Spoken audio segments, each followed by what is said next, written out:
contract between Lifeline and Fulton County. Ms. Chair, if you would like to introduce the board and advise if you have a quorum. Yes, so first it is 5:09. We'll call this meeting to order. We'll do a roll call to confirm quorum. My name is Frances Webster. I am the board chair. Calissa Wade, Board Vice Chair. Laurel Ann Dooley, board member. Yoshina Cobra Bradford, board member. With 4 board members present, we do have quorum. Do we want to do attendance for the rest of the attendees here? You want to start? Thank you. I'm Rebecca Gwen. I'm with Lifeline Animal Project. Audrey Shoemaker, I'm with Lifeline Animal Project. I'm Belinda Bell, also with Lifeline Animal Project. Sandy Monroe with the Fulton County Attorney's Office. Nicole Dwyer, Fulton County Police Department.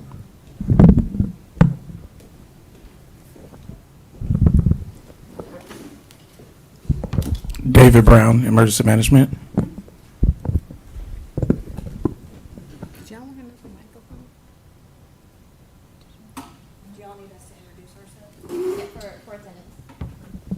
We don't. Okay.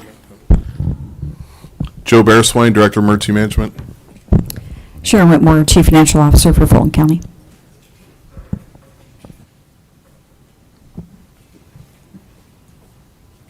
Okay, we can go into the next item on the agenda. Any opening remarks from emergency management?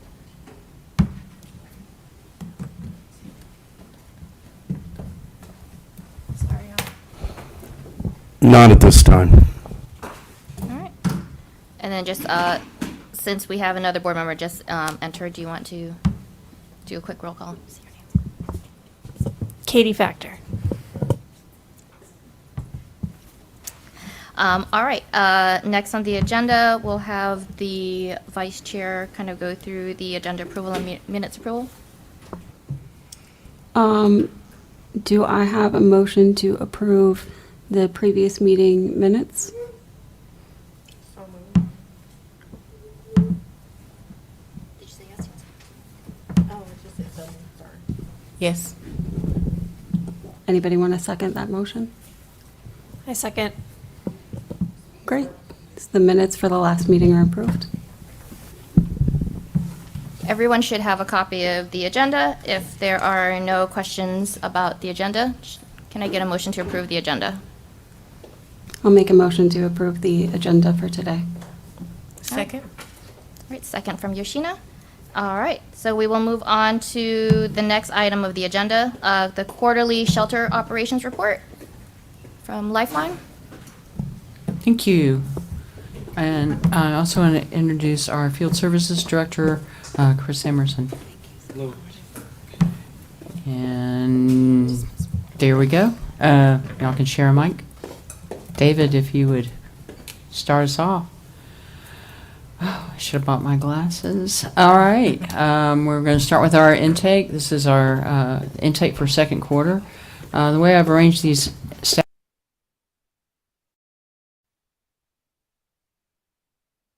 the next column is the year-to-date. So it's not just the quarter alone, but January through June of 2024. And then we compare that to year-to-date of 23.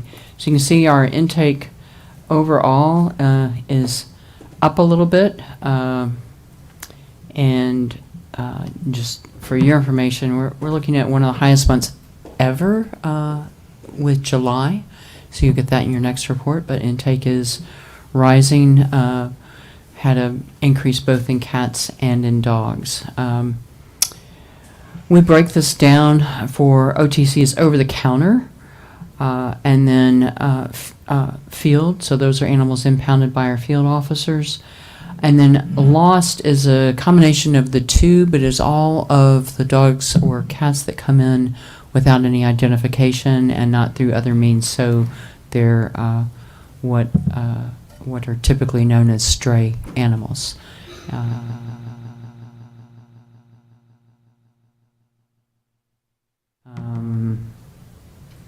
Yes, quite a bit. And that's what we're seeing is we're seeing about 350 more animals, stray animals, come into the shelter. I will remind you all that there was a brief, I'm not sure what the word is, but there was a disruption of the service to the city of Atlanta that lasted for about 10 days, where we did not have field intake from the city of Atlanta. Dogs in the parking lot or people in desperate situations coming to the shelter with dogs to be turned away. So we did still accept over-the-counter intakes from citizens of Atlanta, but we did not respond to field calls and essentially tried to limit any non-emergency intake, but any emergency intake from citizens that still came in. But that does impact the numbers, so it could have been even higher than it was. Any questions on our intake? Rebecca, can you just kind of go over, just so we're all on the same page, just abbreviations like OTC, and the difference between OTC and my understanding is over the counter, if I just bring it all over the counter or pet over the counter, owner surrenders, I actually know who the owner is and they couldn't deal with, let's just say they couldn't take care of the animal and those kind of things. Yeah, do you want me to repeat it into the microphone? I just want you to kind of go over those. Sure, I'm happy to, Joe. Yeah, as I mentioned, dog intake, OTC means over the counter, so that's, and then we also have cat intake over the counter. So those are animals that are brought in by the public for whatever reason. A number of them are lost, and we break that down a little bit. And then also owner surrenders. We break out owner surrenders specifically. The majority of owner surrenders do come in over the counter. But occasionally we do have owner surrenders in the field as well. And I think that's all of it. So we break down the dog intake, cat intake as over the counter and field. We don't break down the cat numbers further. Our cat intake is a lot less compared to dog intake. But so all owner surrenders and also lost cats are included in those two numbers. And then our intake total. And I will do the same for outcomes once we get there, if you want to go to the next slide.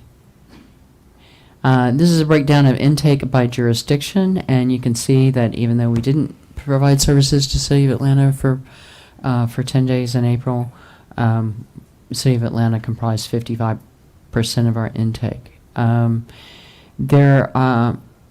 There's still a little bit of a data entry error on our part, actually, for our over-the-counter intake. And so that portion of the pie where you see 14% as being Fulton County, that's probably not a valid statistic. Most of those animals are also coming from City of Atlanta, and we have that corrected. We got it corrected during this quarter, so and it was an error at our front counter of not entering the jurisdiction on some of the intake animals, or just entering it as Fulton County. So that has been corrected, and our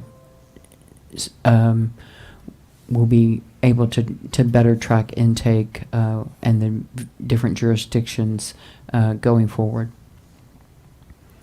If you can, and this is a statistic actually that didn't generate a lot of interest. We've always had the interest in field calls by jurisdiction, but not necessarily intake. So it's really, while we've always tracked it, it's not been tracked carefully. So now we are tracking it carefully and making sure that all those over-the-counter intakes are tracked properly. Any questions on intake by jurisdiction? Next. Here we have our shelter outcomes, and I'll go through each one of the categories.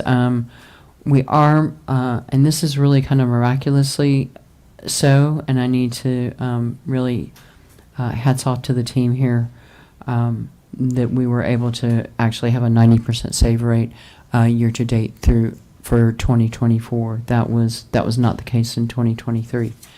But it hasn't been without struggle, as most of you know. So we have our different outcomes. We break down adoptions by dogs and by cats. Our adoptions are up this year over last year. That's good news. RTH is return to home, or formerly known as return to owner. We break that out for a couple of reasons, because we have return to home of all animals, and that may also include animals that may have been impounded due to some sort of ordinance violation or something like that. That they were ultimately returned to their owners, by quarantine animals that after the quarantine were returned to their owners. But it's the lost dog intakes. That is a statistic that we are really trying to do something more about and get the community support in that. We are doing one dog better this year than last year on lost dog intakes. But that's a statistic that we focus on. Transfer to rescue, and we're going to talk more at the committee's request, or it's a board, so at the board's request, Audrey's going to talk more about our rescue partners in a little bit. But transfer to rescue, it would be to any group outside of the shelter, licensed rescue group. State transfers. That number used to be quite a bit higher. So when we initially embarked on this contract, about 30% of all outcomes went to transfer to rescue. And now, as you can see, that's a much lower number, lower percentage number. We break it out to transfers to rescue, not including Lifeline, and then including Lifeline. Lifeline is the largest rescue partner, and I think we take, so far this year, taken probably about 300 animals from Fulton to Lifeline's private facilities. But we want to be able to track both those numbers. TNR is our trap, neuter, return program. When you do it from a shelter, it's normally referred to as an SNR, or shelter, neuter, return. These are for free roaming outdoor cats that come into the shelter, and they're neutered, vaccinated, and then they're returned to their outdoor environment where they came from. And this is something that the public participates in. So our officers are not out picking up cats, but these are cats that are brought in from the public with the idea that they'll be spayed or neutered and returned. And we are seeing a little bit of an increase in that number. Died is self-explanatory. These are animals who have died in care. Our euthanasia numbers include both medical and behavioral euthanasia. At this point, as many of you know, we feel like we're in a position where we're having to euthanize for space. And what that means is that animals that at one point we may have been able to save because of space considerations, we no longer have the resources to be able to save them. At this point, they are still animals exhibiting usually behavioral issues, but nonetheless, they are animals that we think if we had more time and more space, we might be able to save them.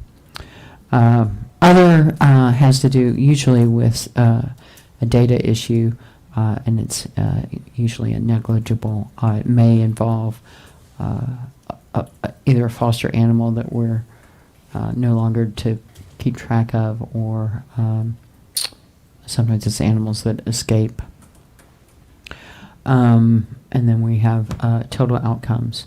So in the save rate is a mathematical formula. It's the number of animals come in.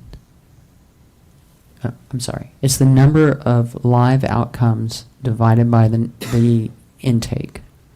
Live intake. Yeah. So it's the number of live outcomes divided by the live intake. So it's basically your total intake, which was on the previous slide, and then you take your total outcomes and you deduct the non-live outcomes, which would be, we deduct other, euthanized and died, and then that's your, you divide that number by your total intakes and you get your save rate. Does that make sense? Okay. There are a lot of different ways to calculate this. Some organizations use something called live release. That's your total outcomes. Yeah, that would be your total live outcomes divided by your total outcomes. The reason we use intake is to account for animals that are still in the shelter. Any questions on outcomes? Yeah, I'm sorry. What was that formula one more time? I'm just curious. Which one? The- Save rate or live release rate? The save rate. The save rate is the total outcomes less any non-live outcome. So minus euthanasia, minus died, and minus admin missing. If you were writing it out as a formula, you would put that in parentheses, right? So it's total outcomes minus those three numbers divided by your total intake, live intake. And any other questions on outcomes? Yeah. Is there any way to track with euthanized animals, ones that you would have to, in like the best of world, there's space for everyone, ones you'd have to euthanize because of behavior, because of disease versus space? In other words, any way to determine what the margin is, what you're being forced to do because of space? So that's true. That's possible. I might let Audrey talk about that a little bit because it's a really gray area, Yeah. right? It becomes a judgment call when you're talking about behavior. We have some animals, dogs, that there's no question, right? And then there are others that there is a question. And so then it becomes a determination of, okay, what are the possible safe options? What resources do we have? And you know, because it's a little bit of a guess. I mean, every dog has a propensity to not do well. And but also we believe every dog has a propensity to succeed as well. So it becomes a judgment call. And those calls, there are dogs that will come on our radar that in the past, they would have been given perhaps more time for evaluation. We also look at how well a dog is doing within the shelter because some dogs deteriorate with the confinement. There are no animals that like being in an animal shelter, even one as pretty as the current one. But some do particularly poorly. And if they're showing really severe deterioration, behavior deterioration, or just mental or physical deterioration in the shelter, and we do not have viable options, then we feel that it's in their best, maybe not their best interest, but it's the most humane thing is to go ahead and euthanize the animal. Do you want to say more about it? I mean, you answered a lot of it. We are not euthanizing animals just for space, meaning that there's no other reason why, length of time or anything like that. There's no sort of arbitrary reason, but we are seeing decline in our length of stay is increasing. And so obviously that is an issue with space and being institutionalized. So that I would contribute that to some space decisions because dogs are struggling more being institutionalized, and that number has been increasing over the last couple of years. Can I ask a question? I mean, there's the misconception that it's any dog that comes in, they're the ones that are euthanized first, and that is not true unless they have severe, maybe a bad bite history or whatever. I think it's like you said, dogs that have been there for a long time that just can't cope with it anymore. Is that a pretty fair statement? Yeah, I mean, we don't euthanize strictly based on length of stay. If a dog is able to be successful and we feel we can safely place them, then we will. But if they are deteriorating and we feel that placement is no longer either a safe option for them because they've struggled for so long with their mental health in the facility, or if we feel that we are not going to be able to have a live outcome in a reasonable time to keep a humane situation for that pet, then we would go ahead and euthanize. I wanted to ask a question about trap and release. When people say that, there's a cat and they want to get it, does Lifeline or the animal shelter have traps that people can use, whether they're putting a deposit down on a trap or, is that something viable? Lifeline does. We don't do that through Fulton County Animal Services. Basically, we've never had a very good luck with ever getting the traps back. What about deposits? It's just one of those things that it's just not been particularly successful. It used to be that space was a consideration, so it is now something that we might be able to re-examine. But we do have a deposit system through Lifeline, and we do have a clinic in Fulton County where people can get traps. I don't know. In some cases we may have an officer use traps. So we don't necessarily lead people to their own devices, but operating a trap alone program has not been something that we've done through Fulton County Animal Services. We can certainly take a look at that, though. But if somebody calls in to Fulton County Animal Services or Lifeline, can you give, or do you have time to give advice on what they should do to find their cat, or their cat's hanging around, they're seeing it but they can't get it? Or we do provide all that. We're also investing more in that. So with the new contract, the county has allowed us to allocate for dedicated people and community support for community cats, and we foresee that person may even assist in trapping.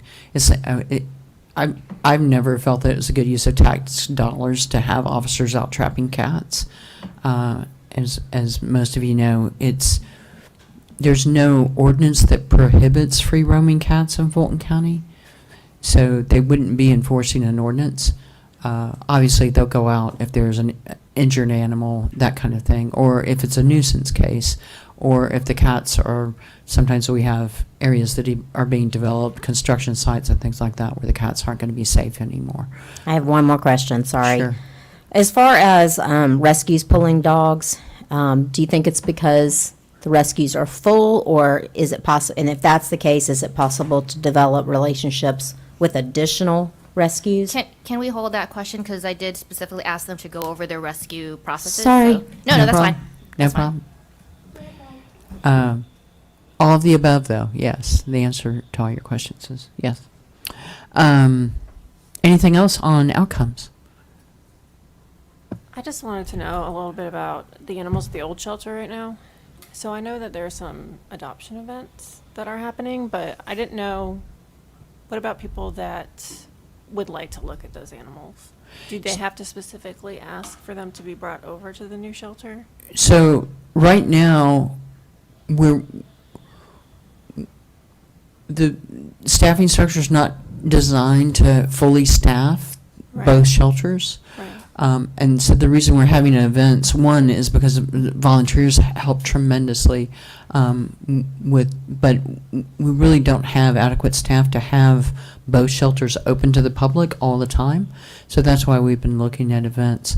I'll let Audrey answer if someone wants to see an animal, we can make arrangements. But. Yeah, we are doing it by appointment, and it's worked okay, but the easiest way to do it has actually been the events. Really? Okay. Yeah, we had an event this past weekend. The weekend before last. And it was not as successful as the weeks prior that we had done them. But we have been able to move some dogs through with the events. The scheduled appointments can just get a little bit more challenging because then we have to move the dogs back. So logistically, it's a little bit challenging. So the events have sort of been the best way to go. But we do have a path for people if they want to see a pet that's there. Okay. Do you think that there's a timeline for when they're going back to the original shelter, or no? We're hoping, but it would be as soon as I think everybody in this room is interested in getting that closed to the county and Lifeline, Okay. because it is a struggle for all of us. But we do want to make sure that we can get through the painting project, and the county is really pushing that through as fast as they possibly can. Awesome. My favorite dog's over there. That's why I'm sad. So I have a question that may or may not be able to be answered. And if you can't answer it, that's fine.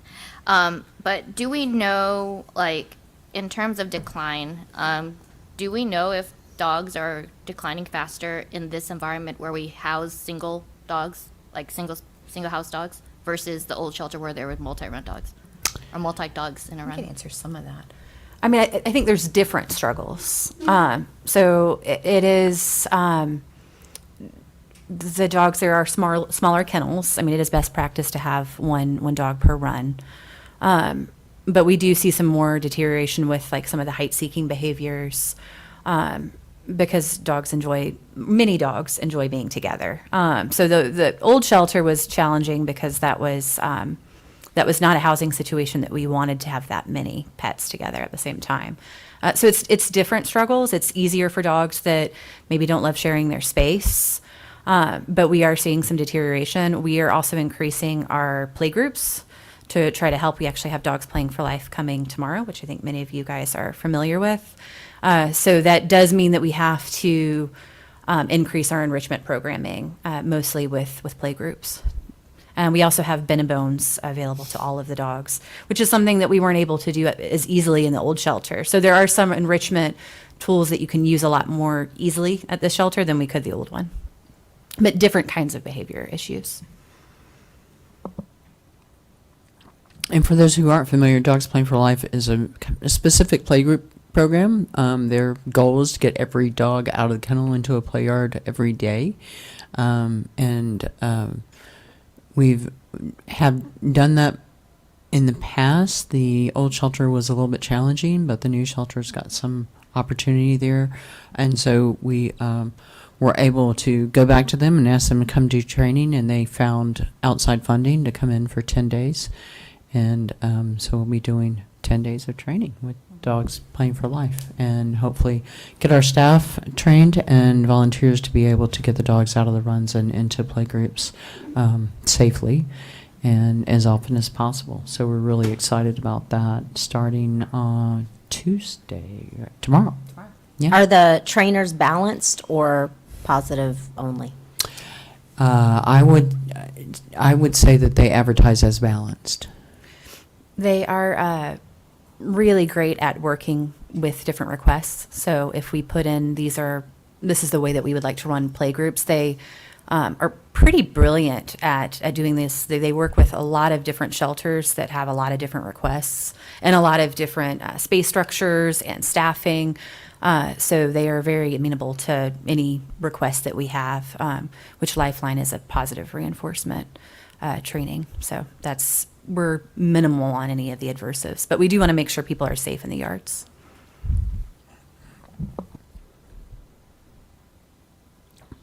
Any other questions on that or outcomes? Great. David, next slide, please. This is our foster program. You can see that it has increased tremendously. And part of this is just a function of, not having as many avenues for outcomes, and that we'll touch on that more when Audrey talks about rescue. But we've had to enlarge our foster programs quite a bit. So you'll see 700 more animals. And then, unlike the old shelter, the new shelter has a lovely cat area, and we are seeing more cat intake, and which also means more kitten intake. So we have more neonate kittens going into foster as well. And that's a good bit of the increase, but we've seen large increase in both populations.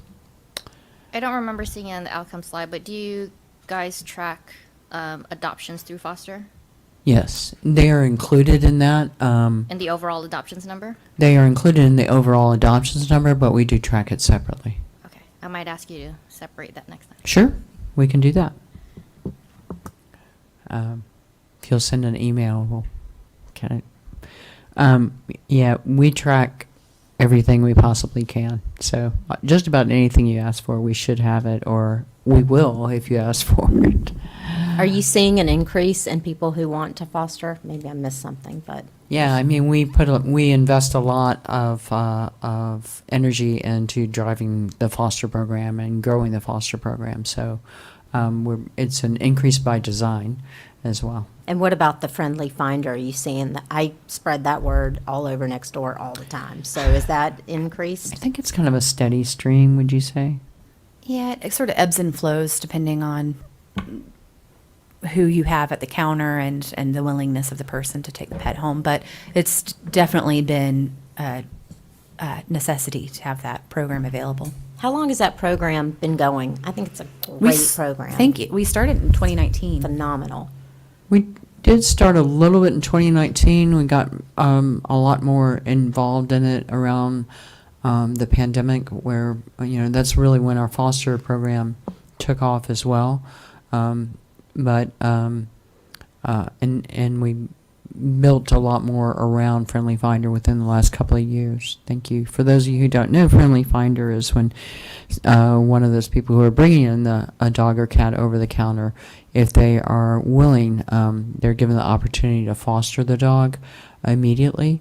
The dog goes into our system, gets its vaccinations, goes into their home, give them supplies if they need it, and then they can foster for the whole period and then beyond, hopefully. So I know the 5-day hold time. What happens? This is where I kind of lose. What happens after the 5 days? They're given the option at that So they have point the option of to being. they can adopt, they can continue to foster. Can we? Will a rescue pull a dog that is in a foster's home? Like, can a rescue go in, or did they know who decided to continue fostering? So I don't think there's a designation on. They're still available on our website. Yeah. We've had that happen, but most often it happens when the rescue or somebody who's affiliated with a rescue finds the pet, and so it's already sort of set up from the beginning. But they are available for pull. Because so they don't have to adopt the dog after 5 days. No. They do can not. No, continue to they foster. could come back to the shelter if they needed to as well. The part of the idea of the Friendly Finder program initially was really to try to return pets back home, because most pets are lost close to where they were found. And so we do, in part of the programming is try to get the word out and have that community member reach back out to their community, hopefully get the pet back. The highest conversion rate from Friendly Finder to any other pathway is adoption, because most often when people opt to take the pet home, they are attached and a lot of times opt to adopt. And for those when someone says, "Oh, I have a stray," it goes in the shelter or Friendly Finder, where does it go on the website? Is it on the website that you have a lost dog that's come in and you have 5 days to get it? Not that it says all that, but do you understand my question? I'm sorry. It does sort of say that, but it doesn't say it on each individual listing. But yeah, the entire population is shown on the website. So even during the whole time, they're on the website? Absolutely, Okay. yeah. They're hoping that people can reclaim them. And we're also developing more program through Petco Love Lost. The listings are automatically fed to all the pets on the website, all the pets in the shelter. Their listings are fed to a program called Petco Love Lost. And as that program grows, we're hoping that will help more with Lost and Found. It's basically facial recognition software, but they are partnering with Ring and I think also Nextdoor. So Ring, the Neighbors app, if you have Ring, you know what I'm talking about. If you don't, it's like another Nextdoor, but it's connected to your camera that's on your front porch or whatever. And then I think they're expanding. They're establishing a partnership with Nextdoor as well. So all those pets will flow into Petco Love Lost, in addition to all the pets in the shelter. And hopefully, as the software gets a little bit more refined, there'll be some matches made there. But we have had pets return through the Petco Love Lost program. Can you clarify the timelines for Friendly Finder? Because I want to make sure that the timelines that we all are aware of are correct. Because Karen mentioned 5 days. I don't know what the 5 days is. I know there's a 3-day stray hold. I know that if an animal comes in chipped, they technically aren't available for friendly find a foster, or is that Right. has that We changed? usually So- bring those animals in if they're chipped and notify the owner so the owner can reclaim. So there's that. And what if they can't find the owner? And I thought the stray hold was 5 days. The stray hold is 3 days to live placement or live outcome, 5 days to euthanasia. That's the ordinance in Fulton County and DeKalb. But you're not necessarily euthanizing them. No, but it's Shelter. just that they have to be held an additional 2 days before euthanasia. Can you say that, so it's 3 days It's if they're 3 not days chipped? to, it's a 3-day hold to a live outcome, either adoption or transfer to rescue. Or It's a- friendly finder? Well, friendly finder is basically an intake pathway. So it's a 3-day hold, and then the stray hold is over. If the animal's still in friendly finder, then that's when they can convert to a regular foster, or they can adopt, or they can bring the pet back. So what you're saying, Rebecca, is if an animal is, if they are eligible for friendly finder, somebody comes in, the animal is scanned, no chip, they can basically go home, they'll get all the vaccines, what have you, they can go home to that family as friendly finder, and for the, up to the 3 days after that, that family can find this animal an actual home. For the first 3 days, Because first 3 days the is still animal can straight hold. only leave there to either A, come back to the shelter, or B, go back to its original owner. So it's being held for reclaim for 3 days. And are you saying that the actual friendly finder, after that 3 days, can go find a home for that dog, or it's going through? They can assist to adopt an adoption. So yes. I could do my own adoption. I could be like, I'm going to take Well, the applications. same way and- that you become a foster then, and we do adoptions from foster. So that's the process that it would go through. So I'm not just, 3 days are up, I'm going to go give this dog to my neighbor because they really want it. That's not what's going on. It's still an adoption through the shelter. Okay, thank you. Yes, it's still, they can facilitate an adoption, but it's still an adoption through the shelter.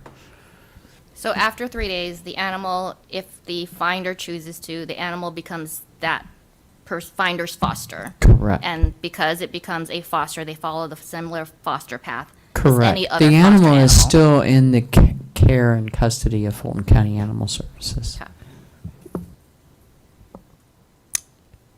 You want to add anything to that? Well, I was just going to say, yeah,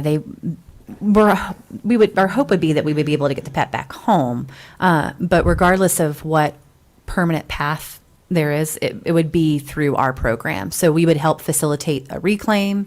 And so we have steps that we agree upon with the friendly finder, or even if they're in our regular foster program and an owner comes forward, we always want to get pets back home, but we do facilitate that. And we would also facilitate a placement. However, the foster does an incredible job of getting pets into new homes or to get them back home. So we do ask for their help in advertising and marketing and getting the word about their pet. We just help facilitate the actual final placement. And what I think I heard you say is, while they're in that foster, 3 days are gone, they stay in the friendly finder as a foster. If for some reason the owners can still claim the dog? Well, yes, they Okay. can. Yeah. Unless the friendly finder has adopted them, and then they can get into a dispute. And then how we does that don't person want that to happen. Prove that that's my dog that's in The foster? same way any reclaim. Say again? Same that they would do. It's a reclaim. So it's the friendly finder program is someone is basically agreeing to act as an extension of the shelter. So there aren't any different requirements. But does that person who claims, says, that's my dog, I want my dog back, maybe it's a very, whatever. So when that happens, they usually will look at photos that they have, they collect evidence, they don't just give the dog back. Vet records, where were they found, Occasionally, you'll have a pet that has very close, and you might end up being, looking at white on a toe, but it's typically a pretty easy process with photos and vet records. But again, it follows the same standard reclaim process. Yeah, it's no different from a reclaim from the shelter.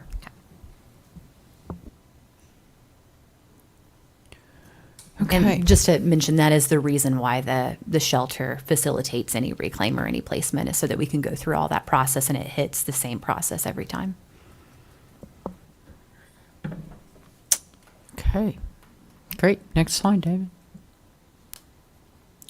This is our volunteer program, and I get questioned on this occasionally. So when we're looking at the number of unique volunteers or active volunteers. So that's the number by month. But we don't add all those together because you'd have duplication. So you have, and that's why we're just showing the total number of active volunteers last year was 581, and we just calculate that number annually rather than quarterly. But we do have the total number of active volunteers each month. How do you guys define active? I think it's at least an hour of Of beyond the orientation of actual volunteer work. Whether in shelter or off-site? Correct. We Okay. do divide those numbers out. So we have the in-shelter volunteer hours, and then there are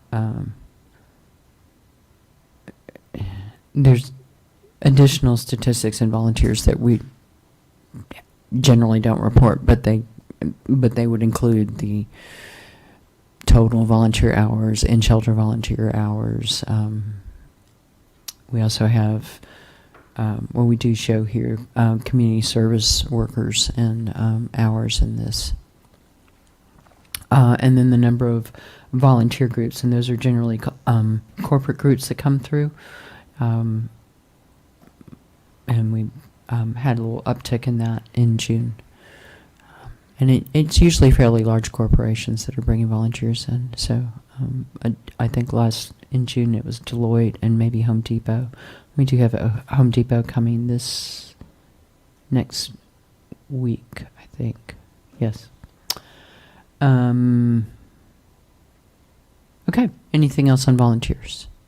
And thank you to all of our volunteers, many of who are sitting in the room. Next. These are our field operations stats. We have had a lot of different issues with tracking this, and I think we've gotten them resolved. So I'm feeling confident that our June number is accurate. Once again, we were not there for a third of the month in April. We were not providing field services to our largest client, and so that's why you see that somewhat dramatic decrease in April.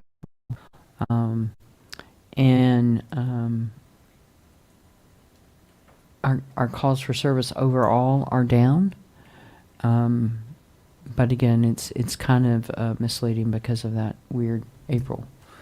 There were also things.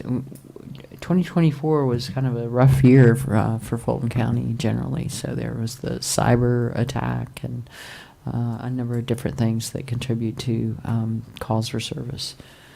But we are starting to see that increase and what I would consider normalize to what we're accustomed to. Any other questions on field services? I have a question. Yes. What is considered a really low priority call? Because people are like, I see this dog running around, and I Right. know that y'all are stretched then. So So we don't determine it by our workforce. It's determined actually by our contract as to what the different priorities are. So the highest priorities are things like a dog attack in process or police, public safety assist, injured animal. Chris might be able to go through these a little bit quicker than I can. Then cruelty or neglect, and then it goes down. So and they're we have the different priorities require different response time or an average response time. So at the low end of that is dog at large or animal at large. Generally, people don't report cats at large because once again, it's not against the law in Fulton County. They're waiting for the coyotes. I am not going to comment. So, When you say dog at large, that's essentially like picking up a stray dog. correct. And it's obviously better if someone has a stray dog, hey, pick it up and take it to Fulton County Animal Services. Not necessarily better. And that gives someone an opportunity to be a friendly finder, and we try to encourage that in the field as well. We ask people to at least make an effort if you find a dog in your neighborhood to try and return the dog to its owner. But if someone has an animal in their care, that is a higher priority than just someone calling and say, hey, there's a dog loose. If that makes sense. Higher call priority. I think that's a 4-hour call. Not sure. For citations issued, what's the most common one that we've seen? It's a pretty good question.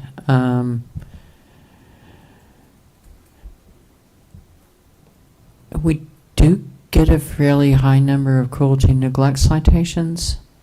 And then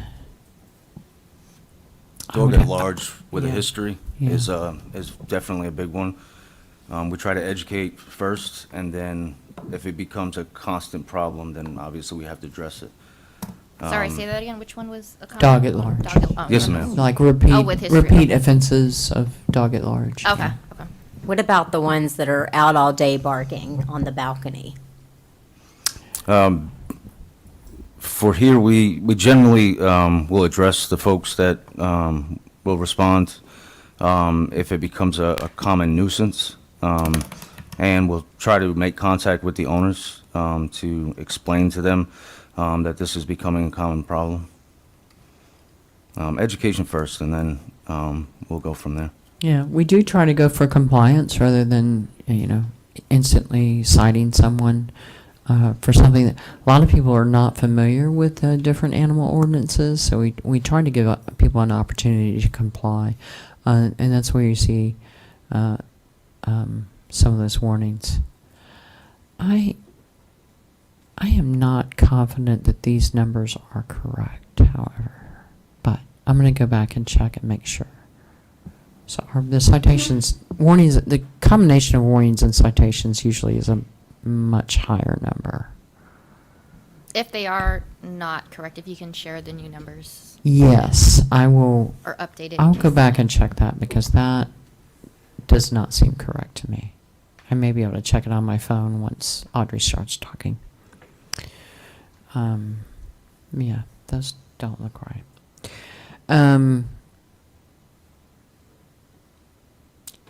Okay. And then this service calls by jurisdiction. Sorry, can you go back? I just realized. Sure. Maybe. I just want to point out. So, stray impounds, those are animals that are coming in from the field, like through ACOs, through the animal control officers, and basically being kept in the shelter. Correct.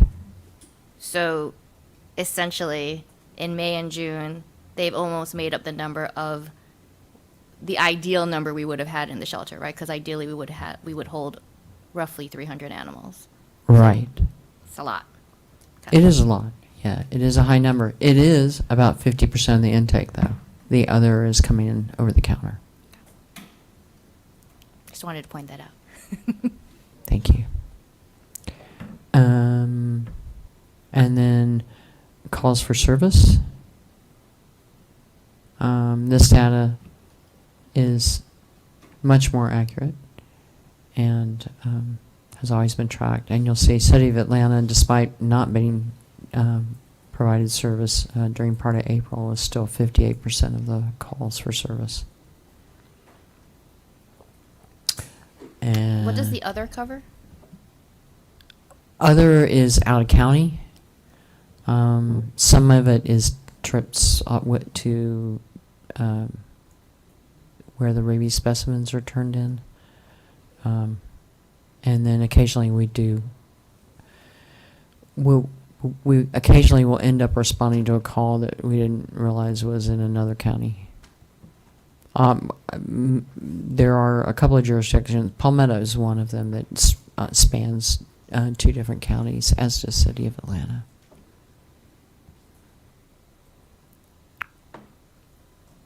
It's kind of rare, and sometimes we respond to a call that ends up being in Clayton County or something like that. But as you can see, it's 0%, but it does happen. Yes. Next slide, then. You guys had asked us to provide this. This is our Pets for Life program. This is a program that we partner with the Fulton County Shelter on, but it is an independently funded program, so we don't use any of the county's resources for this program. And this just gives you an idea where Pets for Life is growing a little bit. So far we've provided services to 2,400 animals through our Pets for Life program this year. And it is within 6 zip codes in Fulton County, primarily within southwest Atlanta, a little bit of northwest Atlanta. Are there any exceptions to who can do Pets for Life? If someone's really struggling and they're not in those initial counties? So Pets for Life only provides services to those individual zip codes. However, if someone's really struggling, they can get assistance through Fulton County Animal Services, and our officers regularly distribute food during the winter, straw, dog houses, all those kinds of things. And they may do that in Pets for Life and then refer someone in a Pets for Life community and then refer that person to our Pets for Life program. But the officers are equipped to provide assistance to anyone in Fulton County. And then we have a community support function through the shelter that's always growing. And with the new shelter came the new clinic, where we're able to do more there for the community, for the public. So that's growing as well. In April, we actually started providing wellness services through the clinic to the public, and they are low cost. So they do cost, but they and if someone, we're trying to bridge that gap between the need that people have and whatever resources we can provide. So we are able to provide additional resources through the clinic at the shelter.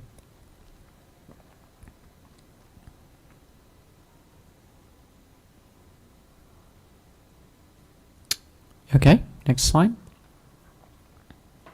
And this is a staffing update. It just gives you an idea of where we are and the staffing that we proposed to Fulton County for the beginning of the year. They're doing okay in animal care. We're doing fairly well across the board. We're still working to fill more field officer positions. I think that's probably the place where we have the most openings, and then client care and community support are the largest opening areas. But I think so we've had another month over these stats. I believe we're up to 17 or 18 officers now, right?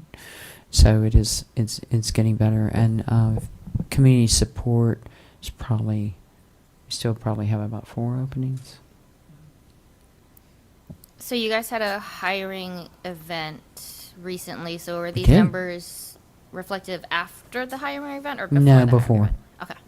I Mhm. think the hiring it was last week. It was recent. 3 weeks ago, I think. 2 weeks ago.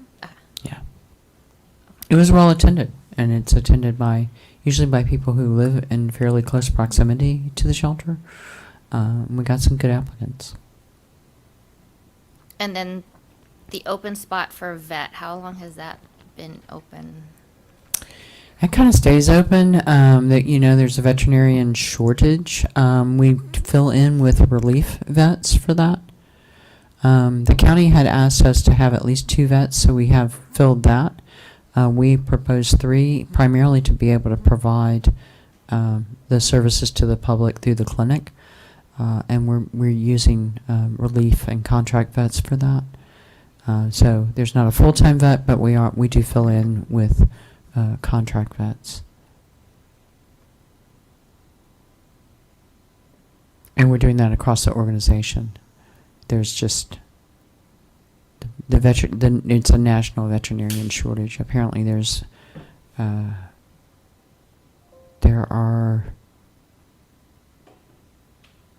something like 1 veterinarian for every 3 or 4 openings or something like that. It's not good. We are in conversations with Auburn University about doing a partnership with them and veterinary students. So we're hoping that and that would be at the shelter because of the beautiful clinic that's here. So we're hoping that has wings, legs, whatever the expression is. Okay, next. I think that's it, actually, until the presentation that Audrey has. Does anyone have any other questions for Rebecca? Yeah, I just do the stats. Okay. So I will say while we're getting that up, the staff is phenomenal at the shelter. Oh, thank you so The new much. staff too, the new animal care staff, like really good. That's great. Thanks for saying that. Thank We you for really saying that. appreciate That's- that. We have been able to hire. The new building has helped us in a lot of ways with our volunteer and our staff. So it's definitely been the recruitment tool that we needed, because there are a lot of passionate animal lovers in the area. But shelter work is tough. So thank you.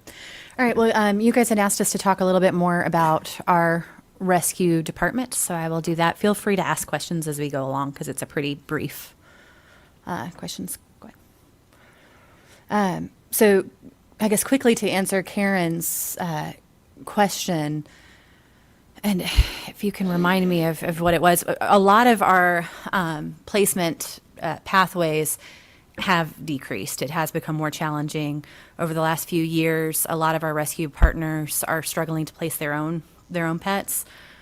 So we have to keep our foot on the gas on sort of all pathways. We've invested a little bit more into our rescue program so that we can hopefully make it as easy as possible for people to help us save lives through partnerships.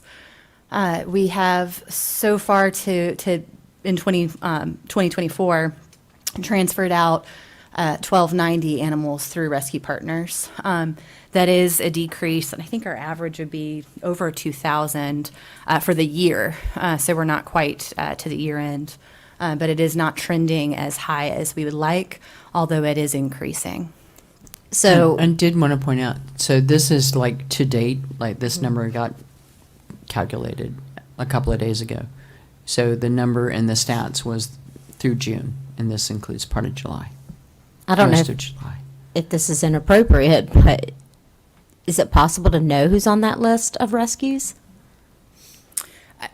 We could share that. I mean, our partnerships are really important to us, so we do want to maintain their confidentiality.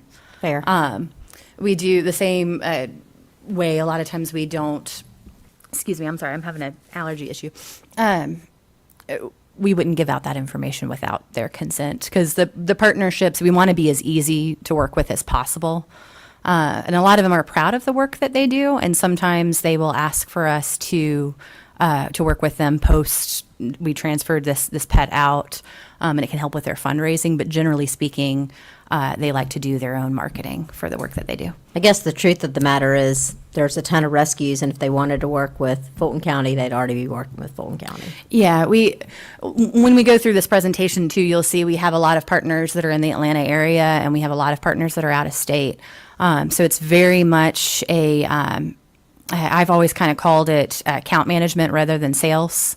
Obviously, if you're in rescue, there is a overwhelming need. And so you do really want to make it as easy as possible and set up a simple process for people to be able to pull from your shelter. We've had a lot of partners that we've had for a very long time, and we know what they are able to pull, what they like, and that works really well for us. But we are definitely trying to onboard new partners right now because there's very much a need, and a lot of that is hoping through transport programs. A lot of people ask what type of animals go to rescue partners. It's really everything because you want for as many animals to leave as possible and for your length of stay to decrease. So we all know that animals particularly dogs, tend to deteriorate around the 2-week, 30-day mark is where it becomes really challenging. So really any effort that we can do to move the needle and loosen that bottleneck certainly helps. But we do focus for our rescue partners on the medically fragile. We have a pretty strong medical transfer program with injuries and illness. They're able to transport them. We often transport the pets from our shelter once we've done intake and satisfied any holds that we may have for them, and transfer them to a vet for our partners. We've been able to save a lot of lives for great pets through those partnerships. Underage kittens, nursing families, moms and litters, both cats and kittens, or the occasional pig or donkey, whatever else we get. They don't fare very well in an animal shelter. Often the little ones get sick very easily, and it's very, very stressful for new moms. So rescue partners pull a lot of those. Seniors has been something. There's a lot of programs that focus specifically on seniors, which has been a huge help for us. Poor quality of life for dogs if they are starting to deteriorate, and we know that they can be a safe pet and be a good family member. We do have some partners that will pull just your average good dog. The rescue partners are looking for the same things as our adopters, so it's pretty easy to know what to look for. Friendly, dog social typically is what they're looking for. We do work with the occasional breed-specific rescue. If we have pets, dogs are all individuals, but if we know that we can move them out from a partner that understands the breed, that's always helpful. And we do have, I'm going to talk a little bit more about this, but we have some groups that work with special training dogs where they'll train them for special skills. And that's been something that I've seen on the rise a little bit more over the recent years. Next slide. So we have 225 rescue partners in our system. I would say we work with probably about 30 pretty regularly, maybe more like 50, but that would be to date. Those are in and out of state. There are a lot of partners that are out of state. For our onboarding, we have a rescue application that our rescue coordinators review. They will contact, on the rescue application, we ask for references, so we'll contact references, do vet checks to make sure that the pets are spayed or neutered, which is a requirement, and prior to adoption. And we also do a little bit of research to see if we can follow a pet, what kind of work they're doing, do they have a good reputation in the community that they serve. Also reach out to the animal control facility if it's not us, which oftentimes it's not, to see if they're in good standing and make sure that they have all the paperwork necessary for the state that they're in. As far as adopting straight from the shelter to the general public, what are you looking for? What are the parameters? Who would you say no to, or would you say no? Most of the time, it's that it's not a good fit for that pet. Obviously, we want to work towards a yes. There are very few times where I would say that it's not that we feel like we would be putting a pet in an unsafe situation. That's very, very rare. So most of the time it's about figuring out, it's that matchmaking, figuring out what their lifestyle is like, what they're looking for with their pet, and what kind of activities they'll do, and then matching them appropriately. If we do feel that we will put a pet in an unsafe situation, we do deny the adoption.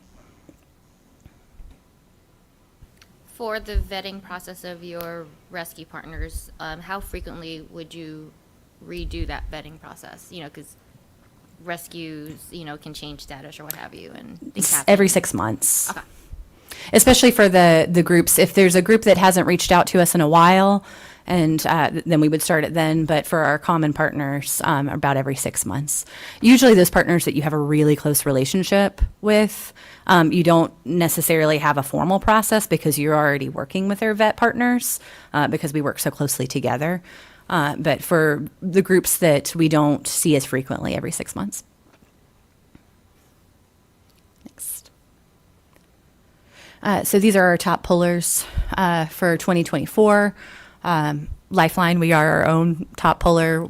That was the Community Animal Center was built to help support Fulton and DeKalb primarily. Atlanta Humane has helped us with a lot of moms and litters, which has been a big help.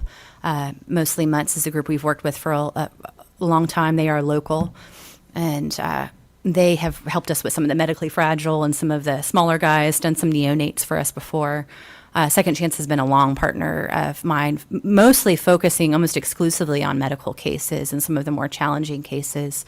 So we would be pretty lost without them. Perfect Peaches is a cat rescue. As Rebecca has mentioned, our cat numbers are on the rise.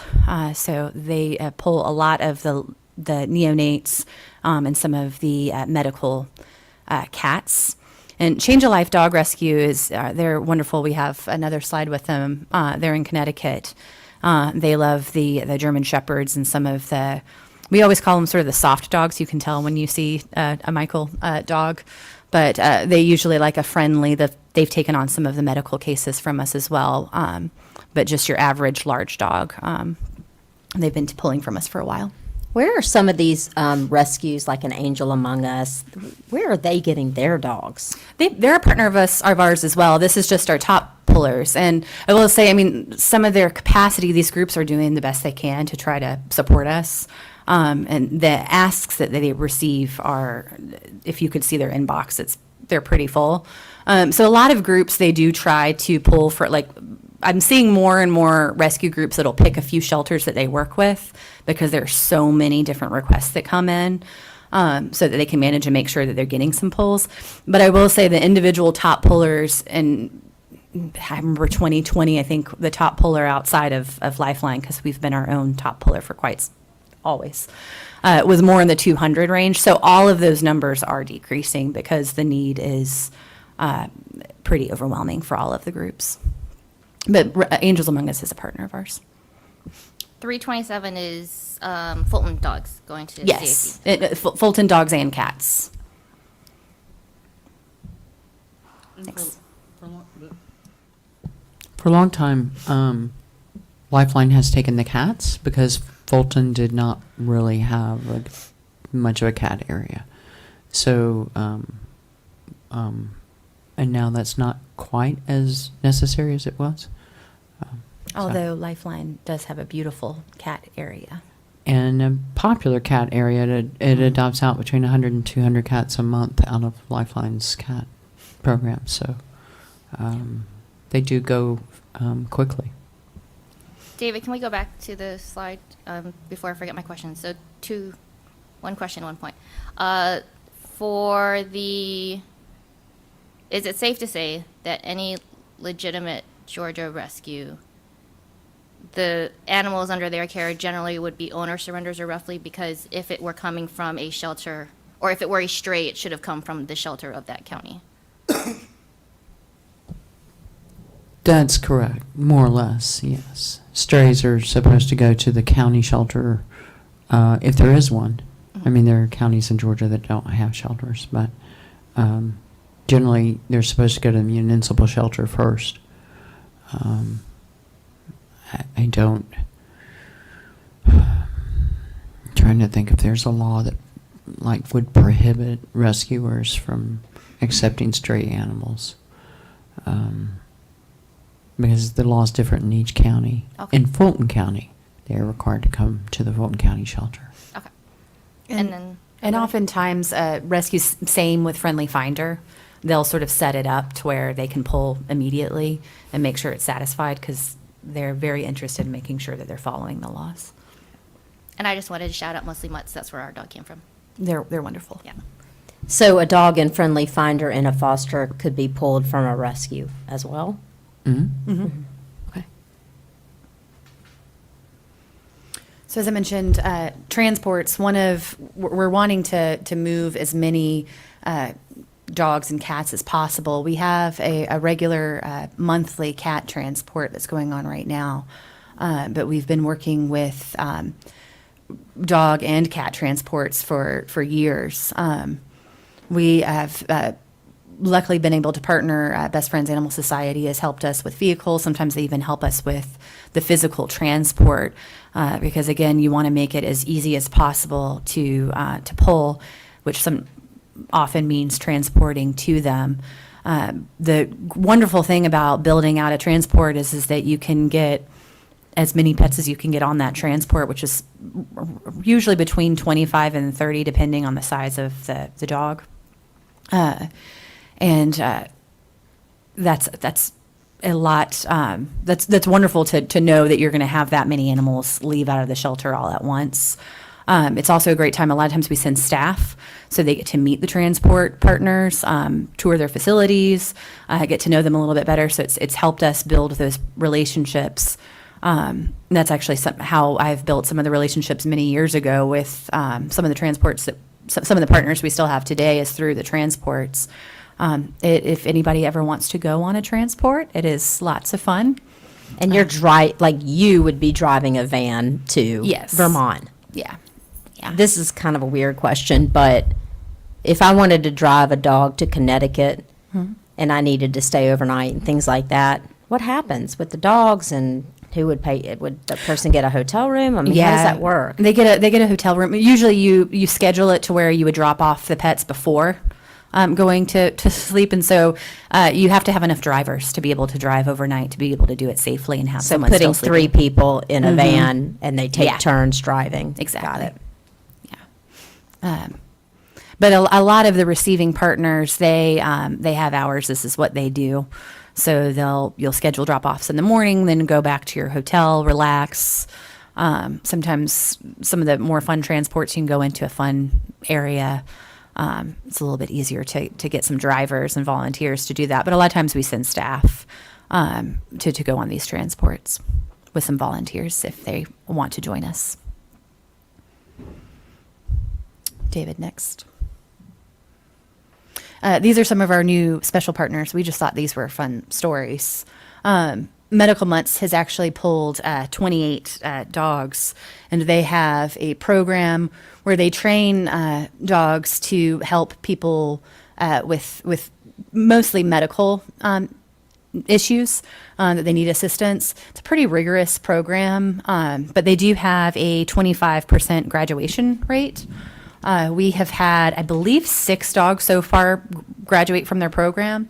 If they are not successful in their training to develop those specific skills, they do stay with the program and get adopted. And then the new family would actually have training through their program for life. So it's been a pretty great program. They're in Indianapolis. We've also, it's not a whole lot, but we have had Department of Ag pull dogs, mostly beagles and lab type dogs, to do different things that they require, some at the airport. We also, I cannot remember this dog's name, I apologize, but he's in Guam, training to be a brown tree snake detector dog, which I thought was pretty interesting. So I have to shout out to Guam. I was raised there. Oh, wow. And the brown tree snake thing is a thing. Interesting. It I is would a not thing. have known that you would So- have that connection. Couple questions. First, ad pots and bed bug detectives. But if somebody needed needed medical assistance, a service dog, do they charge for that person to get? I mean, a lot of people claim that they need them, and a lot of them probably do. So it's so expensive to get a service dog. How does it work with them? They have an adoption fee, so they do pull specifically from rescues, and I don't know what their adoption fee is for a trained. It's pretty standard in Indianapolis, so it's not as expensive as some of the other programs. But they also stayed in their program for a very long time, so they don't go home until they've been trained and successfully graduated, and then they continue to support. I can check and see what their adoption fee is.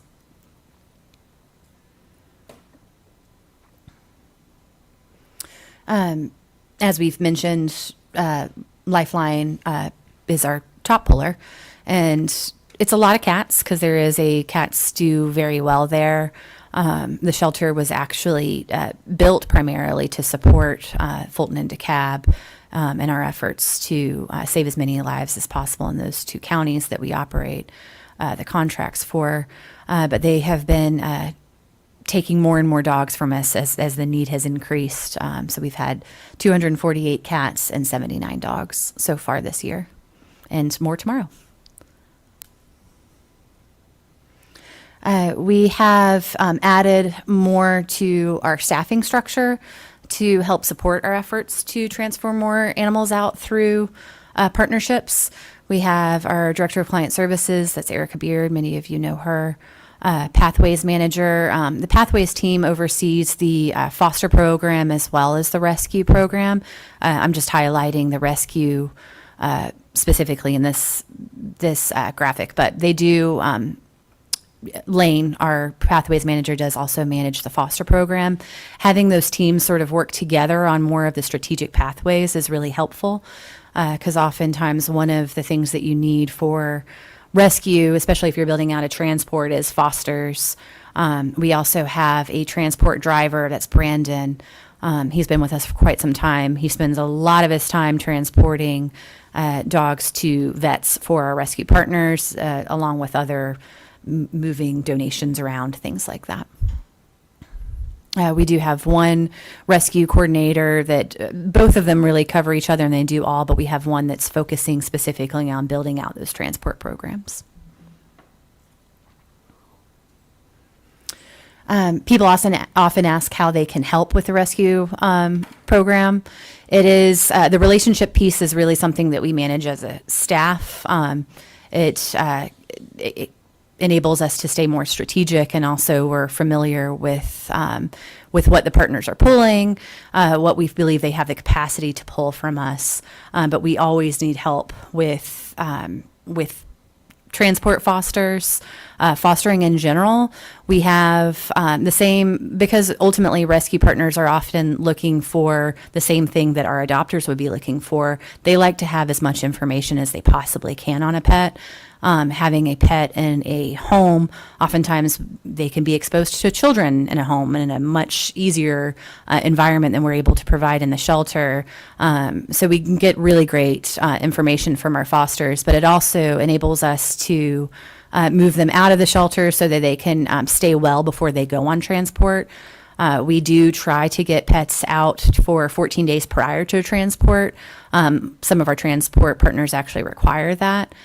We also always need transport drivers, and that does not always mean these long transports. We are able to staff those most of the time, although we do like to have volunteers join us when they're able, keep us awake and help make the transport go smoothly. But there's a lot of need for transporting dogs locally. I know Isa's done some transports for us. It helps keep things moving. Brandon's not always available for all of the different outcomes we have. And as soon as we're able to get a pet out of the building, moving them physically out of the building as fast as possible is very helpful, especially when you're talking about the medical cases. That's usually a pretty urgent situation.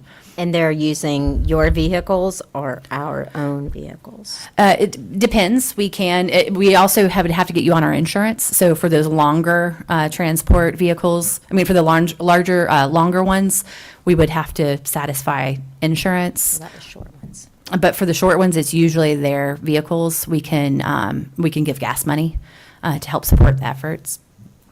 And then pictures and videos and bios. Even if you are not if you're not fostering, our volunteers know some of these dogs really, really well, and have great content and great pictures and know some of their quirks. In the same way, we like to tell those stories to attract adopters and fosters. It's also a great way to attract new rescues. A lot of times they'll just use our content to find adopters. So as much as we can sort of package these pets and make it easier for them to move them through their program, the more likely they are to pull from us. So the ones that are up for adoption where they don't have any information, are you saying that you would want volunteers, to type up, you know what I'm saying? Like, sometimes there's just no information, even about their weight or anything like that. Is that what you're talking about? Well, we do needing some help capture the with? weight on intake, but yes, information and telling these stories is vital to being able to get them out. You never know who you'll reach. If someone has a brindle, blocky-headed guy that looks like their former dog, having a little bit more information on them can actually seal the deal. So yes, volunteers help us tremendously. Not only is it beneficial for the pet to get some time with a person, that's enrichment that is really necessary, but it helps us make a better placement decision and move them through either to the right home, through the right program, because a lot of this is trying to make sure that the pets that are in our care have access to the programs that they need to save their lives. And the more information we have about them, the better we can do that. Any other questions? I think that's it. No, this is great. Thanks for covering Thanks, this. Judith. Another set of shout outs to the rescue and foster team. This is phenomenal. I think this is important information that the public probably doesn't know the detail. Hopefully they're going to watch this so they'll learn the detail on what it takes to kind of work with rescue partners, since it is definitely one facet on how to get animals out of the shelter, right? Of course, we want to focus on adoptions, but rescue is also one part. Thank you. Yeah, just to shout out our team, this is something I used to be a rescue coordinator years ago, but our rescue team and really all of our placement staff, it's around the clock. Oftentimes, rescue partners will be reaching out to you in the evening because they're working really hard. A lot of them have full-time jobs, so they're a very committed staff that work constantly to get animals out of the building. So, thank you. All right, with that, being cognizant of time, we're going to try to breeze through some of the remaining items on the agenda. We'll give Lifeline folks an opportunity to breathe, since I'll have questions later on in one of the other parts of the agenda. But we'll move on to the county management report. So we had kind of 3 specific things I guess we wanted to talk about. Before I ask that, did you guys have anything to share? Well, let's start, for the sake of time, with what questions you have. So there was a question on location. Ideally, we wanted to have these meetings at the shelter itself, but there was I guess, a concern of being able to accommodate that request. Or? So, yes, it boils down to safety and the fact that we're dealing also with IT and having everything. If something goes wrong with the equipment, IT's here to take care of it and get us back online and squared away. Also, residents that come here have to go through the screening process downstairs, through the metal detector and everything else. So it's just safety and making sure that we have the availability to stay online. I think it warrants us staying here. Okay. So essentially, we're saying the meetings will be held here permanently. Correct. For those reasons. Yes. Okay. Sandy, you had an update on the question about virtual meetings from the last?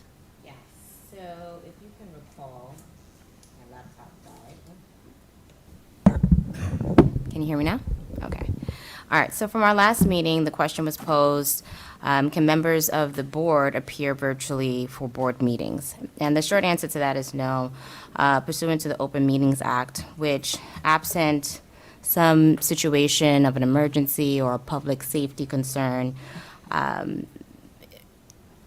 in the rare cases that those situations do not exist, there is a requirement that the quorum be present in person.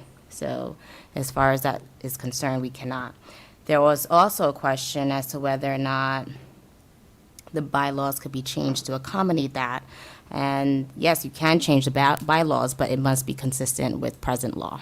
And because the Open Meetings Act is state law, to change that would go against the Open Meetings Act. Thus, we wouldn't be able to change the bylaws to accommodate for those virtual appearances.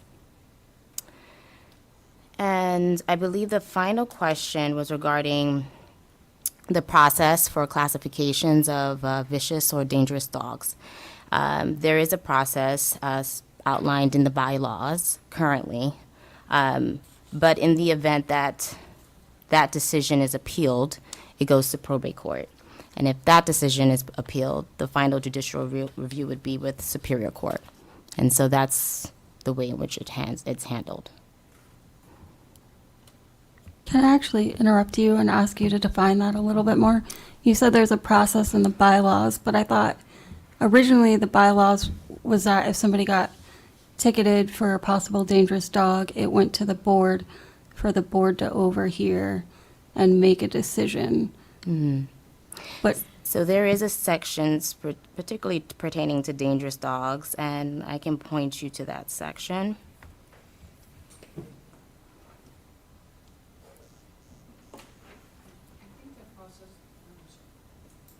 I think the process you're referring to, and please correct me if I'm wrong about this, is that, so the animal is actually classified by the animal control officer, not the board. They make that determination. And then the owner of the dog has 7 days to appeal that. And the ordinance provides that the appeal would come either to this board or to the probate court. Well, up until fairly recently, the probate court didn't want to hear those cases. And then after that, there was no animal welfare board for a while, right? It just wasn't constituted, able to meet, etc. So there were some virtual hearings, and then the probate court made itself available to hear those appeals. So the county has opted to when there are actual appeals, to put them in a court rather than try to orchestrate a hearing with this board.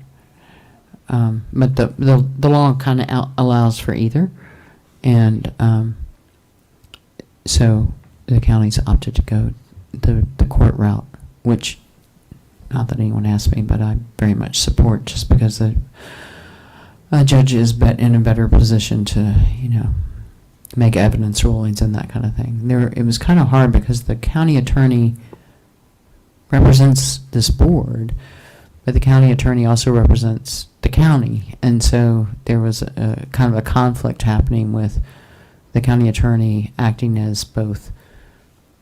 Well, the county attorney couldn't act as both an advocate for the county and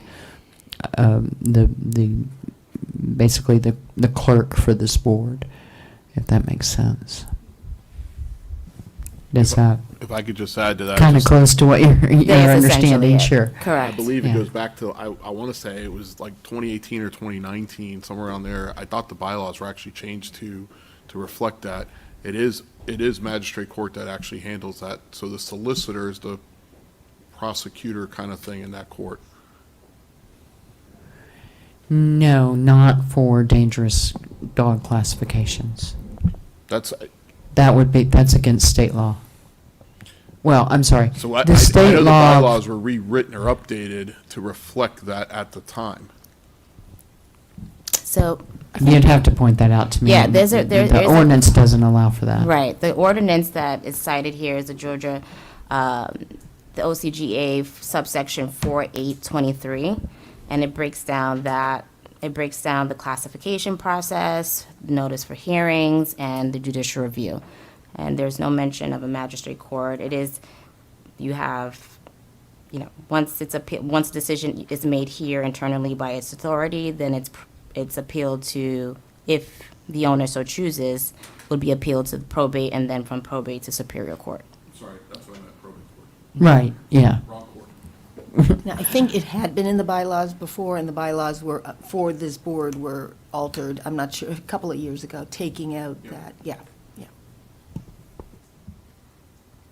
And then the last question I had, and actually this stems from maybe not the last meeting since I was not here in person, but wanted to follow up on where we can house, Animal Welfare Board information. So whether it's a page on the Fulton County site that lists when our meetings are and house the actual approved meeting minutes, so it's easy for the public to actually access the information that we have.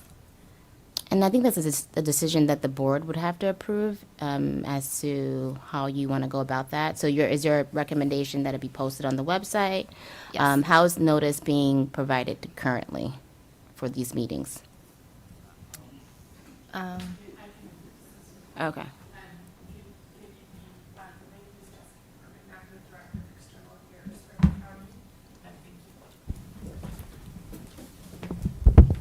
Thank you. Good afternoon. My name is Jessica Corbett, and I'm the Director of External Affairs. Welcome to our office where you are having your meeting tonight. Regina Waller, my colleague, and I post the meeting notices, so we receive them from staff. Those are posted on the county website along with any information. If you would like to have your meeting minutes posted on the website, we can do that along with the meeting agendas. We just need to receive them from your designee. Would it be placed,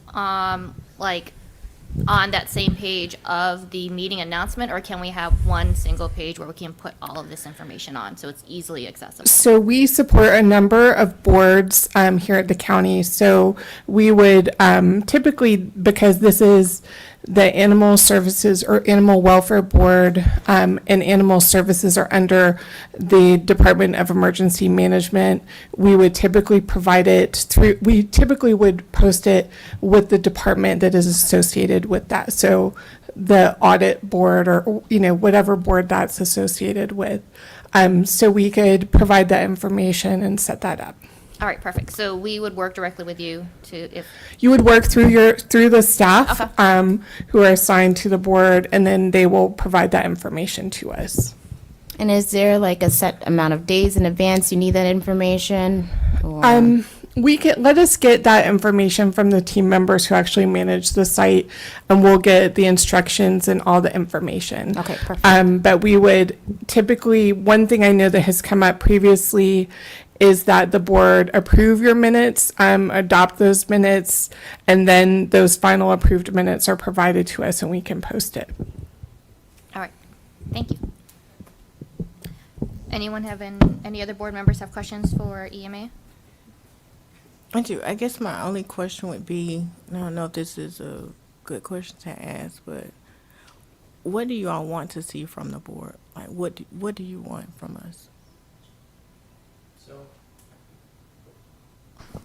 Because right now, I feel like we're just information. I'm sorry? I said right now, we're just information. So is it just going to be educational purposes and getting information to the people, or? So, as an advisory board, you technically have a certain amount of oversight. I mean, not to tell them to change, or you can recommend changes. And, may want to run this through the county attorney's office to make sure I'm not misspeaking. But you do have the authority to ask these questions, to make recommendations, and to move things forward that you feel is important to animal welfare in this community. Okay. Is there anything specific you all would like to see for the board? Well, Would you, in the I don't, future? again, I don't know if it's my place to sit here and tell you guys what, as a board, you should be doing. I think it's questions that you ask that you get good information, and then as a board, make decisions on whether you'd like to see changes and make those recommendations. And Lifeline and the county will work together to ensure that those changes can be made. If they can't, then obviously we'll come back to the meeting and report the challenges, or, if we can or not. Can we ask that question to you guys as well? I was going to say, I'm happy to answer that. You all know, if you follow this at all, that this has been, last year was the most challenging year I've ever experienced in animal sheltering. and I belong to a number of groups with shelter directors across the country, and it is really tough, and it's not really changing like we thought it was. The pandemic, and then the post-pandemic, and then we started saying, well, this might be the new normal, and now this is it. Like, this is where we are. There are fewer outcomes for animals across the country. There are more animals spending longer times in shelters across the country. There are 1 million more animals in shelter today than there were in 2019, right? So that's and you know, I just reported that we've got intake is really skyrocketing. So we have a number of programs that we've implemented to address this, and we would love your assistance in really your best thinking on how can you further animal welfare in Fulton County. And that's you know, it is as easy as picking a dog on the website and promoting that dog in your social media to something you can do more as a board to promote adoptions. We are seeing more people come into the shelter for a pet, and that's fantastic because we had there was a moment there where people didn't exactly know where the new shelter was, but there's still an awful lot of people in Atlanta that do not know that county shelters exist, even one like the Fulton County shelter, right? So promoting the pets in the shelter, talking in your community to let people know where the shelter is, what services are offered there, and that there are many pets available for adoption. And no, they're not all pit bulls. So that's yes, the large mixed breed blocky headed dogs do tend to stay longer in the shelter, and we do have a large number of them, but we get all kinds there. So it's really, you know, how can you promote to your networks, because we really need to expand beyond Lifeline's reach, and even to a certain extent beyond Fulton County's reach, and your own personal networks can really do that. The programs like the Friendly Finder program, letting people know about the Friendly Finder program. We've got information about a program called Take 48, where we ask people to, you know, take the first 48 hours after you find a pet and do certain things to find that pet's owner. You can go to the website FultonAnimalServices.com, and there's a text messaging thing that you can do. So if you find a pet, you can text something, I don't know what it is, lost or found or something, to a specific number, and you will get information about Fulton County Animal Services and what you should do, and what are next steps. So there's a lot of programming that we have that we really could use your help in getting that out to the community.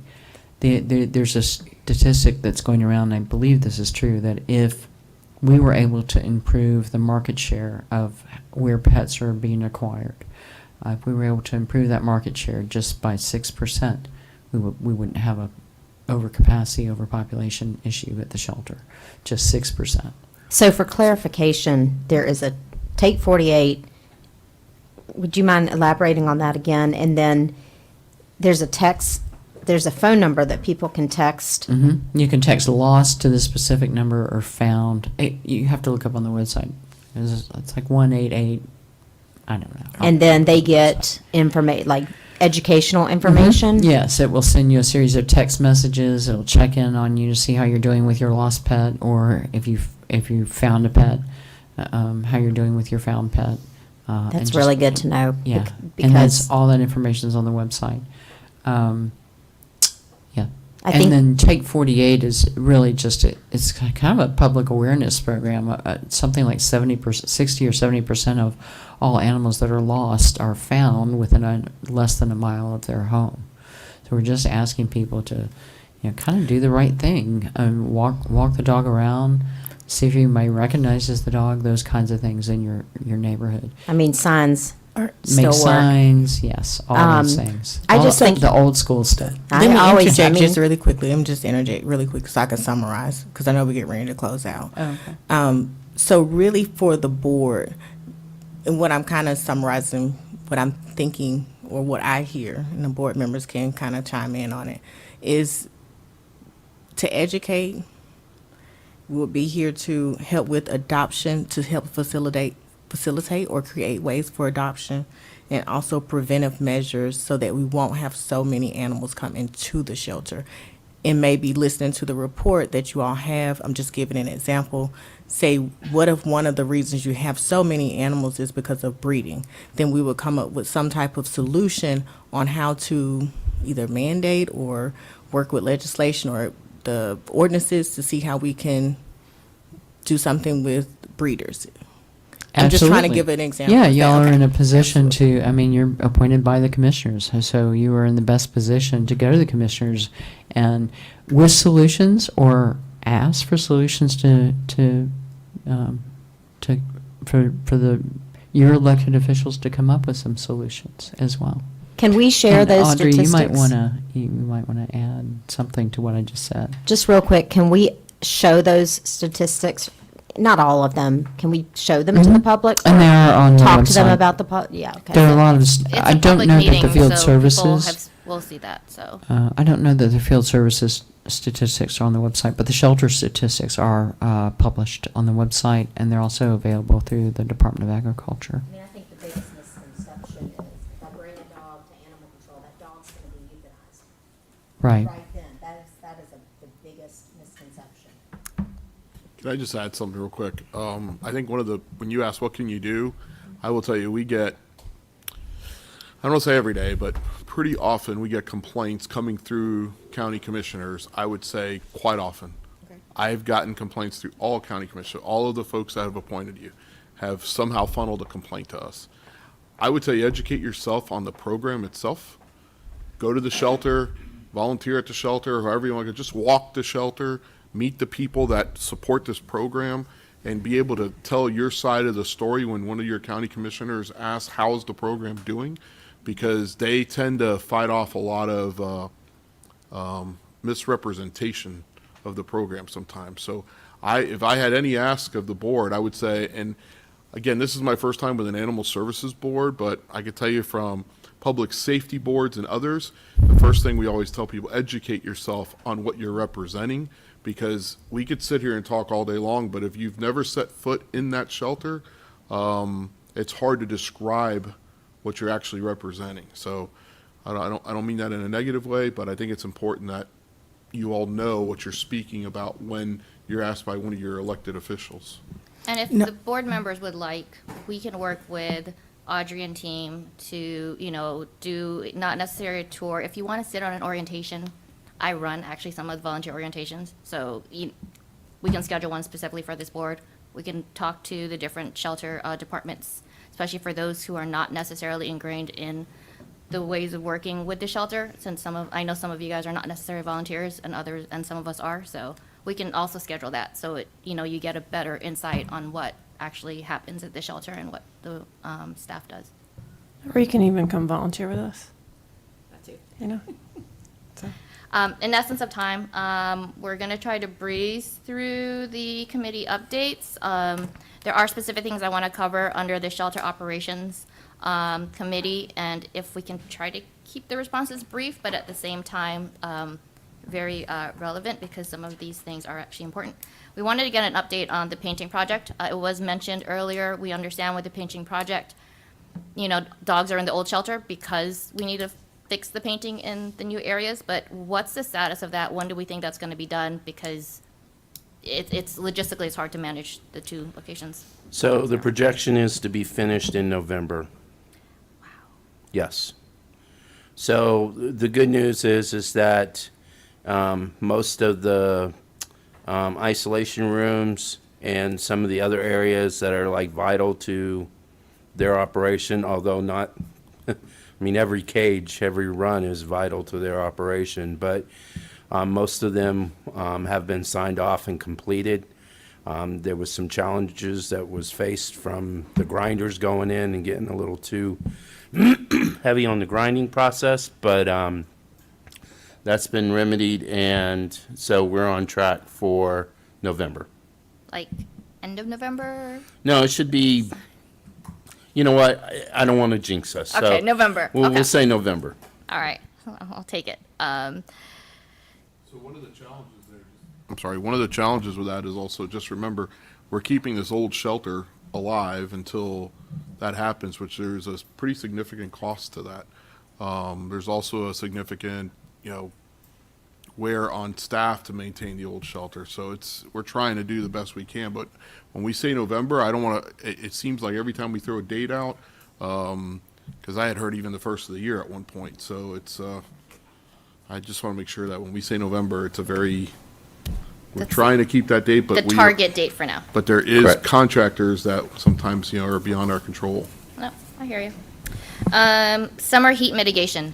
This is awful for the dogs and for volunteers and staff. Like, there is no shade. I guess there were tents put out, but with this rain, the tents are probably not standing anymore. So what are plans in terms of how do we address this heat and make it a little manageable for animals and staff and what have you? So the sales are on track to be completed. If you walk out by the runs, you can see the big poles that are higher than the rest of the play yards. So they are on track to do that. I do not have a completion date, but they are on track to finish that. Also, at the same time, they're also digging lines to reach out to a truck wash station for the officers. And so they're kind of working on both of those at the same time. But the sales are on track to be completed here They actually soon. put a sale up today. Ah, okay. Yeah, two. And they seem to be working pretty well because there was some rain and there was a volunteer who was out actually with a dog and it protected her from the rain with the dog temporarily. So they're working pretty diligently to get that done. Are we keeping the misters? Yes. Okay, yeah, those are helpful. Yeah. What else did I have? Disease protocols. Now that we know that the painting project is putting that area out of commission until November, does this change disease protocol since some of those areas were kind of designated for like isolation and quarantine?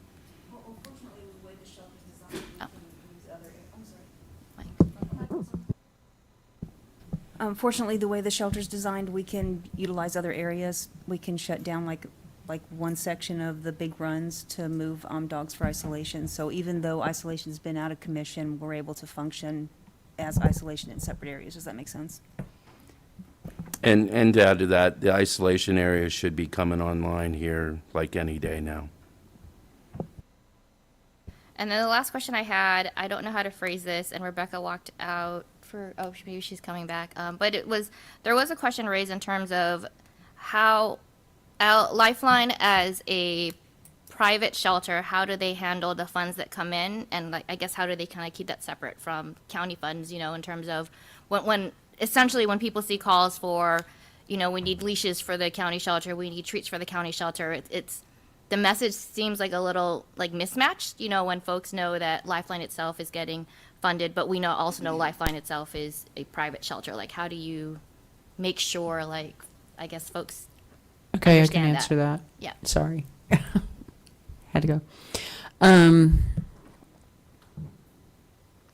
First, they're kept totally separate, right?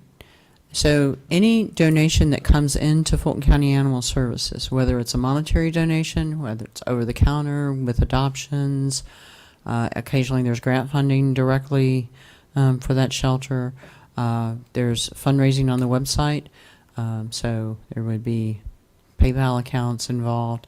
Also fundraising that's done through social media on the Fulton County Animal Services page.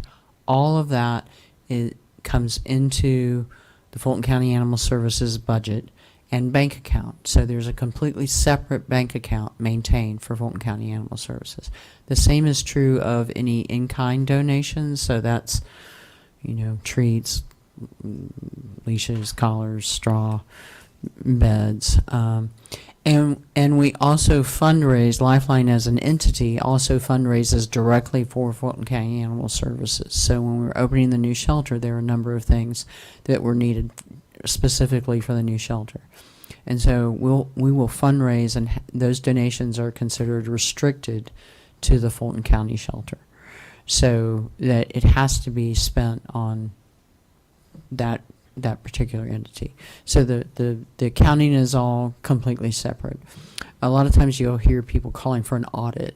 Lifeline as a 501c3 is audited, independently audited every year.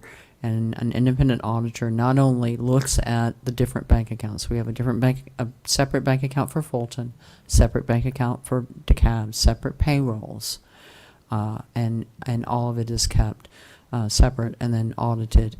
We also report all of that to the county. It's a quarterly basis, but it's monthly reports. So the county gets an accounting of all of that activity, both the revenue and the expenditures. So Lifeline's private things are funded through Lifeline fundraising. They're not a part of Fulton County Animal Services. Now there is a portion of the Fulton County budget that is allocated for overhead that Lifeline's providing. So there are things that Lifeline's providing by personnel who are not on the Fulton County Animal Services payroll.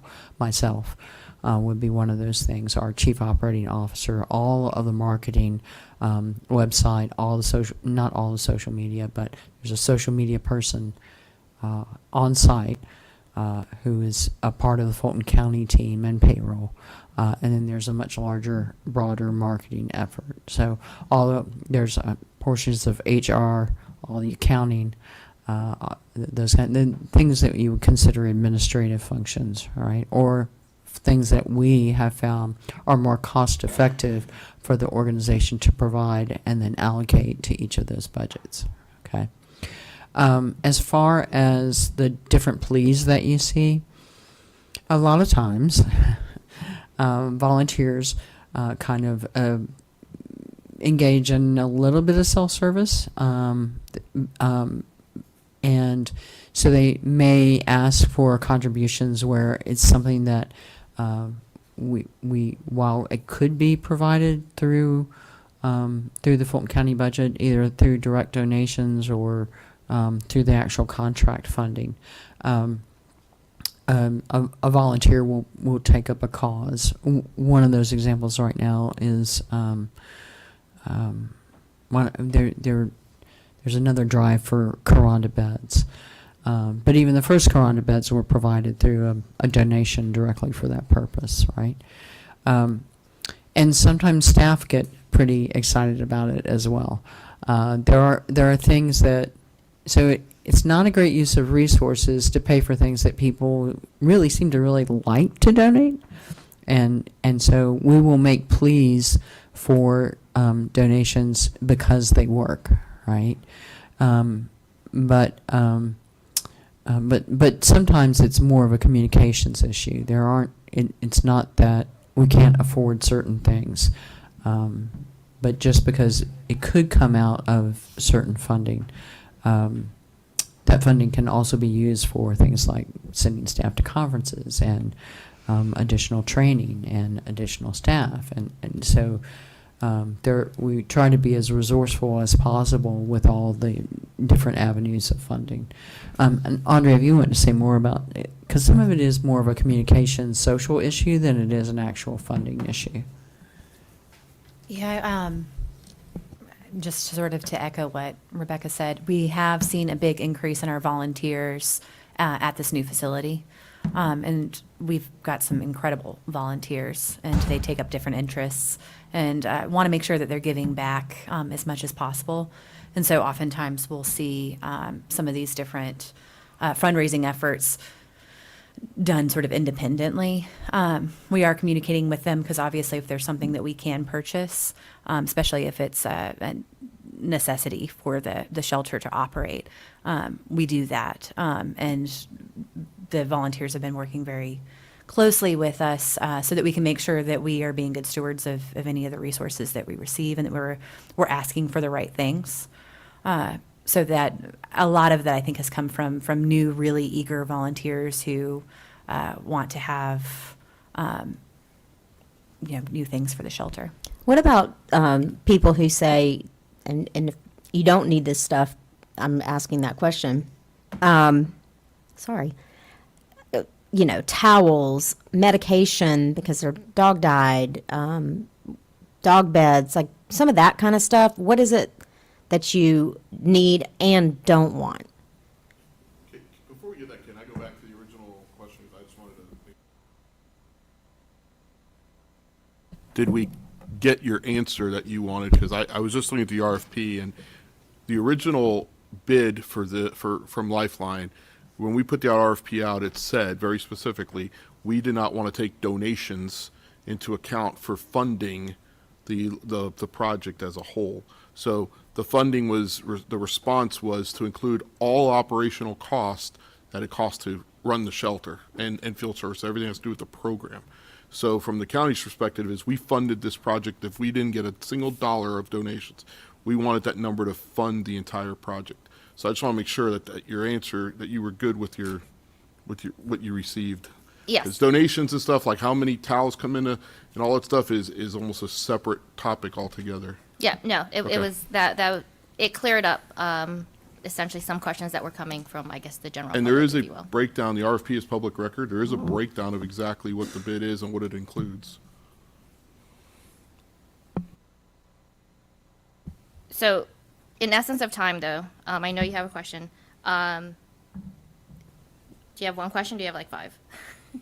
Today's Well, my, can Audrey today's go my ahead and question day. finish what she was saying? But I'm a Or- big social media person, so I see people saying, where can I take my towels? Or kind of the things you can't take, like open medication or food, like what can you not take? Towels. Hey, can I just, again, I don't want to interrupt it, but can we just, again, some of these are not topics of the discussion of the agenda. So if that's a side, hey, what do you want to see on the side? We can have side discussions, but as this is a publicized and visually put out to the public, I just want to make sure we use the agenda wisely.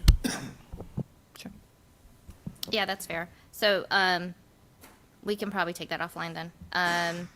For the rest of the committee updates, did any of the board members have any, do you guys want to share anything from your committees? You don't have to because we're running low on time. I was just going to say that I know we sort of took a pause on the education stuff while we were transitioning to new field service management.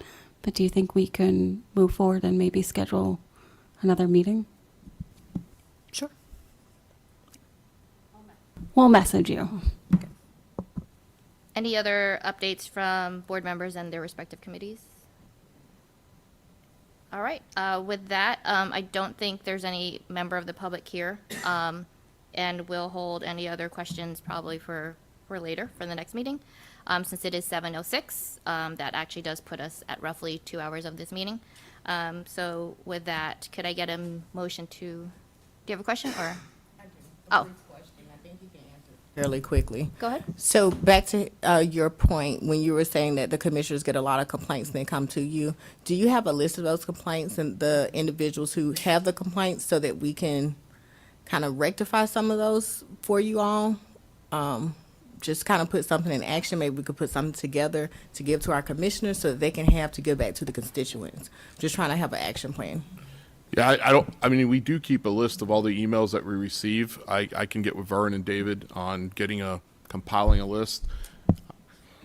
I would tell you the first part of that is get with your current commissioner and ask them. I'm going to tell you every commissioner has forwarded a complaint at some point. Okay. Or a concern. I don't want to say they're all complaints, but hey, what is this at the shelter and how does this work? And I think if you're their appointee, they should. No, look at you. absolutely. I Yeah. actually just, before I was getting ready to send the email to her, I wanted to come to you first because you said they were forwarded to you. So I Yes. wanted to make sure I didn't double back. No, that's fine. And Okay. I'll tell you, some of my responses always, you have an appointee on the board, if it's an Okay. informational kind of thing, I always Absolutely. push back and say, you have an appointee on the board, check with them first. Oh, perfect. I Okay. try, but I don't know how many of them are reaching out to you, so. No, so Yeah. I reach out. So I'll reach out. Thank you very much. Sure. That was it. what I can ask for the board members at the end of each board meeting, if you can give like just a high level synopsis to your commissioner to kind of build that relationship so they know that's what you're here for.